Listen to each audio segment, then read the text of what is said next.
नमस्कार, मैं हूं रवि कुमार और आप देख रहे हैं मां अम्बे न्यूज। अभी हूं मैं ऐतिहासिक मां भद्रकाली मंदिर में। अभी हमारे बीच हैं पार्टी विधायक शशि भूषण मेहता जी। उनसे रूबरू होंगे और जानने की कोशिश करेंगे कि आने वाले लोकसभा चुनाव को लेकर कैसी तैयारियां चल रही है और बहुत सारी बात करेंगे और उनसे रूबरू होते हैं, डायरेक्ट मिलाते हैं उनसे। सबसे पहले स्वागत है सर आपका। धन्यवाद।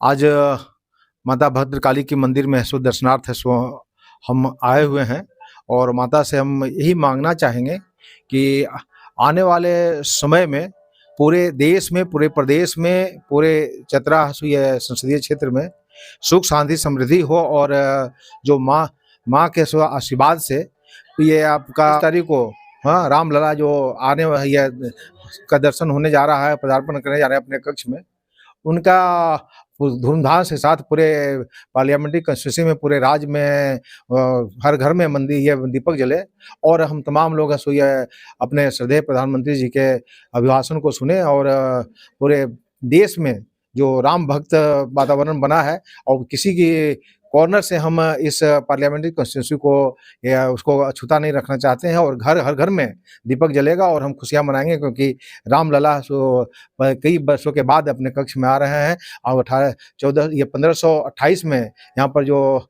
अकबर ने इसको तोड़ दिया था को रामलला के मंदिर को, और उसके बाद बड़े संघर्ष के बाद, बड़े लंबे इतिहास के बाद अपने प्रधानमंत्री और भारतीय जनता पार्टी के प्रयास से रामलला जो अपने कक्ष में आ रहे हैं, पदार्पण कर रहे हैं, उनका उद्घाटन होने जा रहा है। इसलिए हम पूरे हिंदू समाज के लोग, सनातन धर्म के लोग पूरे उत्साहित हैं और हम लोग तमाम लोग उसी के खुशी के इजहार करने के लिए और माता का आशीर्वाद लेने के लिए आज माता भद्रकाली के मंदिर में हम लोग आए हुए हैं। रामलला को लेकर पूरे देश खुश है, लेकिन एक बड़ा मुद्दा अभी देश में चल रहा है ड्राइवरों को लेकर के, जो पूरा स्ट्राइक पर है 3 दिनों से, आज तीसरा दिन है उनका। उसके बारे में आप क्या कहना चाहेंगे, ये सबसे पहले बताएं। देखिए, अभी जनरली होता क्या है कि किसी को जाने अनजाने से चोट लग जाती है और वो छटपटाता रह जाता है और इसके बाद हम उसको छोड़ के भाग जाते हैं। तो वैसे लोगों को पर थोड़ी करने के लिए कि मानवता का दृष्टिकोण अपनाए और उनको उठा कर कम से कम हॉस्पिटल में से एडमिट कराएं जिससे कि उनकी जान बच सके। इसी उद्देश्य से यह कानून लाया गया है। हम समझते हैं कि कोई भी ड्राइवर समुदाय के ये कहीं के खिलाफ में नहीं है, केवल ये उन पर सतर्कता बरतने के लिए और उनको जागरूक करने के लिए लाया गया है, जिससे कि आप ये हिट करके उनको मार करके आप भागे नहीं, बल्कि उनको मानवता का दृष्टिकोण अपना करके उससे जान बचाने का प्रयास करें। इसी के उद्देश्य से लाया गया है और इसमें गलतफहमी है सो नहीं होना चाहिए। हम समझते हैं कि कुछ गलतफहमी के शिकार है ये ड्राइवर बंधु हैं और पूरे देश में इसको जागरूक करने के लिए है, क्योंकि हर किसी का जान प्यारा होता है। अगर किसी को चोट लगती है और हम धक्का लगने से, कोई जानबूझ के वैसे धक्का नहीं मारता, किसी को हिट नहीं करता, लेकिन अनजाने में कहीं होता है तो हमारा मानवता कहता है कि हम उसको सही जगह पर इलाज करने के लिए भेजें और जब जिससे उनकी जान बच सके जान। लोगों का कहना है सर कि जिस तरह से झारखंड में पारा शिक्षकों पर लाठियां बरसी थी और झारखंड से भाजपा पूरी तरह से साफ हो गए थे, तो उसके बाद अगर ये कानून लागू होता है तो भारत में कई लोगों का कहना है कि भाजपा को बहुत बड़ा नुकसान उठाना पड़ेगा। इसके बारे में क्या कहेंगे? देखिए, ये गलतफहमी है लोगों का, उसमें कहीं कुछ ये नहीं है। हम भारतीय जनता पार्टी हर जुबान की पार्टी है, हर घर की पार्टी है, हर व्यक्ति की पार्टी है।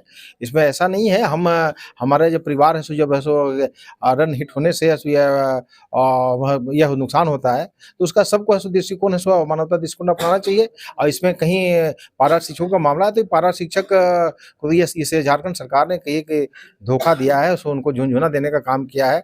हमारा है स्पष्ट मान्यता है कि समान काम के लिए समान वेतन मिले और समान वेतन के आधार पर उनको मान सम्मान प्रत्येक पारा टीचर को मिलना चाहिए। जो अनुबंध कर्मी है उनको मिलना चाहिए, जो कि ये हैं जो अनुबंध के साथ साथ ही इस पर हैं, जो लोग ये कॉन्टेक्ट में हैं, उन पर मिलना चाहिए। लेकिन ये सरकार है जो 5 लाख नौकरी देने का वादा किया था और 5 लाख कहिए कि 5,000 भी ऐसे जो 4 साल में दिया, जबकि 20 लाख इनके हिसाब से 4 साल में हो जाना चाहिए था। तो इन्होंने ऐसा कहिए कि ठगने छलने का काम किया है और इसका खमियाजा सरकार को भुगतना पड़ेगा। आने वाले समय में जो बेरोजगारों पर अभी स्वयंसेवकों पर लाठी चली और ऐसा कहिए कि पारा टीचरों को धोखा देने का काम किया और आज पूरा ये युवा वर्ग है, बेरोजगार वर्ग, छात्र वर्ग सभी है ये आंदोलित है, उत्तेजित है और इसे झारखंड सरकार को नुकसान हो जाना है। उसमें केंद्र सरकार में हम पूरी तरह से 400 पार करके सीट ला करके और हम जिताने का काम करेंगे और हमारी सरकार है बनेगी अपने प्रधानमंत्री नरेंद्र भाई मोदी जी के कुशल नेतृत्व में है सो यह हम विश्व की सबसे बड़ी शक्तिशाली है सो राष्ट्र बनने के रास्ते पर है और हम सो सरकार है सो बनाने का काम करेंगे। हमारी ये सरकार बनेगी, भारतीय जनता पार्टी के नेतृत्व में सरकार बनेगी। हमारे तीसरी बार हम तमाम लोग देश के एक-एक व्यक्ति पुनः प्रधानमंत्री जी को शपथ प्रधानमंत्री के रूप में लेते हुए देखना चाहते हैं। हम उसके लिए सो जी जान से लगे हुए हैं और पार्टी हर स्तर पर काम कर रही है। लास्ट में एक अंतिम सवाल रहेगा विधायक जी, एक इंसानियत के तौर पे ये सवाल है, क्या एक सिंपल परिवार के लोग, एक सिंपल ड्राइवर 7 लाख जुर्माना और 10 साल की सज़ा कर सकता है, 7 लाख उसे वो दे सकता है? इसके बारे में आप बताएँ। देखिए, ड्राइवर को देने की बात नहीं, वो तो कंपनी देती है, वो कंपनी अभी भी देती है।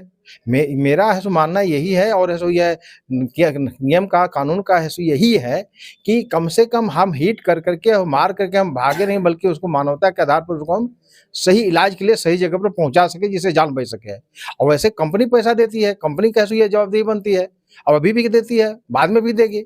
इसलिए इसको गलतफ़हमी पाल करके है सो इसमें नहीं रखने की ज़रूरी है। हम तमाम है सो पूरे ड्राइवर समुदाय से, पूरे राष्ट्र के समुदाय से, पूरे राज्य के ड्राइवर समुदाय से हम अपील करना चाहते हैं कि इसको आप जाने समझें और इसके बाद है सो आगे बढ़ें। इसमें कहीं गलतफ़हमी पालने की आवश्यकता नहीं है और ये जनहित का है सो ये कानून है, जनहित के में लोग है सो ये लाया गया है और इसमें गलतफ़हमी होने की कोई गुंजाइश नहीं है और सो मानवता के आधार पर है सो ये उनको बचाने की आवश्यकता है। जिसको चोट लगती है उसको बचाने की आवश्यकता है और बचा करके उनको फिर से परिवार में है सो उसको खुशहाल बनाने की आवश्यकता है।